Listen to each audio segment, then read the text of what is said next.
Machu Picchu is just as affordable as any other destination out there. So let's dive into our experience here and tell you how we traveled Machu Picchu for less than $1,000. First, we'll fly to the capital city of Lima.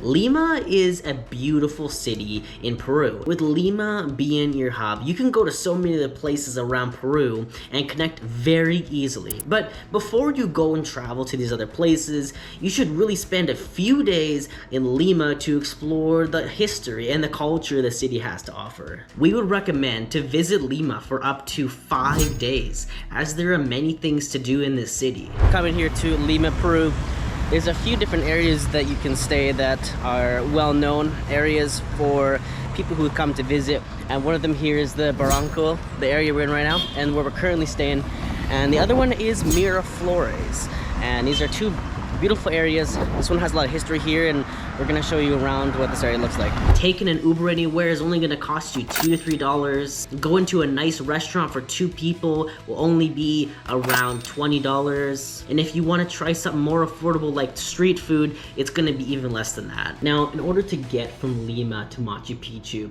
there are a few ways you can do this. The first one, and the fastest one you can do, is obviously by plane. It's only gonna take you a few hours, and you're gonna land directly at the town of Cusco, which is pretty close to the town of Machu Picchu.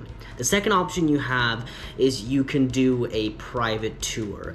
You can book these private tours in advance, and they're gonna take you all the way to Machu Picchu by usually a bus or a car. The other option is you can rent your own car and you can drive to Machu Picchu from Lima, but that is gonna be around a 25-hour drive, so it is quite a long way to get there. The way that we did it is we flew into Lima first, stayed there for a few nights, then we flew from Lima to Cusco. Now, Cusco is a very beautiful and interesting town. There's a lot of arts, a lot of culture there, and there's a lot of things to see. Everyone who wants to go to Machu Picchu obviously wants to see the ruins, but when you're in Cusco, there are a lot of other ruins in that area that are definitely worth seeing. The ruins here are very beautiful. Look behind me here of all of these ones. It's definitely a lot smaller than the one we went to last time, the Sexy Woman one, but it is still very beautiful. You can see a lot of the remains are intact. Another recommendation there is to check out the chocolate factory, where they make all of the chocolate directly there, and you can experience this by actually making your own chocolate. You can do one of these classes for about $20, or you can just enjoy some of the chocolate you can buy there for a few dollars. Another activity you can do from Cusco is to go to the well-known and quite famous Humantai Lake. Humantai Lake is a beautiful glacier lake. To get to this lake, it's gonna take you about 2 hours to hike, and you have to take a private charter or taxi to get here. But once you're here, it's worth it. You can come to this lake and you can hike and see the glacier on the mountain. Very beautiful scenery. It does get busy here even in the early morning. You can also hire a guide for this tour, which is what we ended up doing, where they will take you directly from Cusco to Humantai Lake.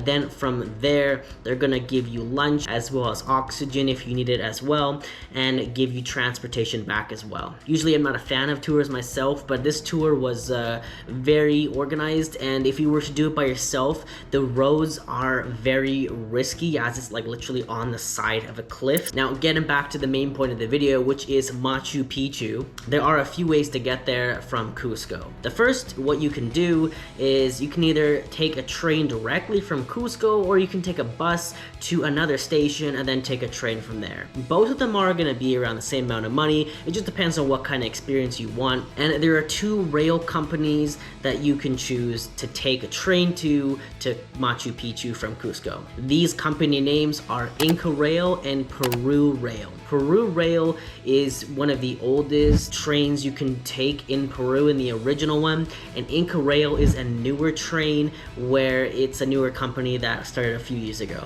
Inca Rail tends to be a little bit more higher class, and also you'll see that reflected in the price. But what you can do with Peru Rail is you can choose their Vista Dome option. When you book your ticket online, you're gonna have your own private table. The seats are gonna be more comfortable comfortable, and in the top of the car, the train car, there's actually a roof on the top where you can look to the view. You're actually going into the Amazon basin, which is the gateway to the Amazon rainforest. So you're also going to see change in landscape and species as well. Now, all of these things can be booked online in advance, and I would highly recommend that, as that's something that we found out kind of the hard way, because also Machu Picchu tickets are sold out very far in advance. If you're going to go to Machu Picchu, you need to consider booking your entry ticket to Machu Picchu about a few months advance, especially in the summer season. And you can find all the links for this information down below, with the official ticket booking link for the entry to Machu Picchu, and also you're gonna find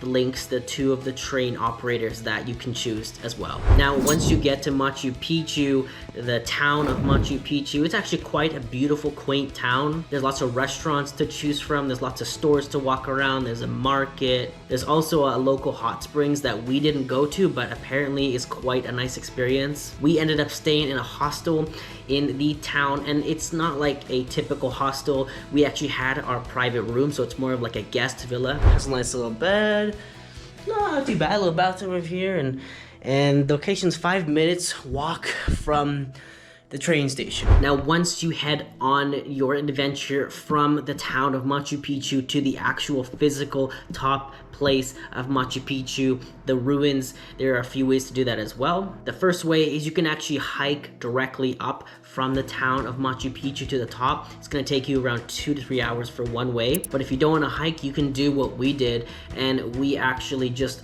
took a bus from the bottom to the top, and it was about maybe 10-20 minutes. When you book your Machu Picchu entry ticket, the great thing is you can combine your Machu Picchu entry ticket and the bus ticket and everything together in one package for a discounted price. Welcome to one of the 7th wonders here of the world. This is Machu Picchu. When you get there, there are a few different circuits that you can choose from. Now, a circuit in Machu Picchu is defined as a route, a walking route that you can walk along Machu Picchu. They have strict entry rules, and you have to stick to your trail. For example, the entry ticket that we got us access to another part of Machu Picchu called Huayna Picchu, which is another mountain that is connected to the actual Machu Picchu mountain, and we did have to pay extra for that. But if you didn't book that in advance, you can't just go up and walk on the other part of the mountain because you don't have that entry ticket, and they do check as well. Since Machu Picchu is so big, you can't book a ticket that you're gonna see everything. You have to choose the part that you want to go and see. Now, another thing to note, when you go to Machu Picchu, you actually need to bring your own passport. If you don't bring your passport, they're just not gonna let you into Machu Picchu. So you need to bring your ticket, your printed ticket or your mobile ticket. It worked for us. Then the passport number, the same number that is on your mobile ticket, needs to be the same passport that you bring, because they need to verify that it's actually you entering Machu Picchu, since it is such a respected and famous place. You can't just go there without a passport. Now, after you're going down from the mountain from Machu Picchu, you can take the bus down again from the top, or you can walk down, whatever you would like to do. We ended up staying one night in the town of Machu Picchu, and then we left the day after, as we were quite tired from the hike. Now, another thing to note, when you're in the town of Machu Picchu, the food there is a little bit more expensive than what you would typically see in Lima and Cusco. It's not crazy expensive, but do expect to spend around maybe $40 for 2 people, and that's US dollars if you're gonna go and enjoy like a nice lunch. The quality of the food is not really great, and I would stick to more local food rather than Western food, because the ingredients have to be imported by a train, the same train that you basically take to get there. So by the time the ingredients actually get there, the food is really not that fresh, and there's a lot of people that say they got sick or they didn't enjoy the food.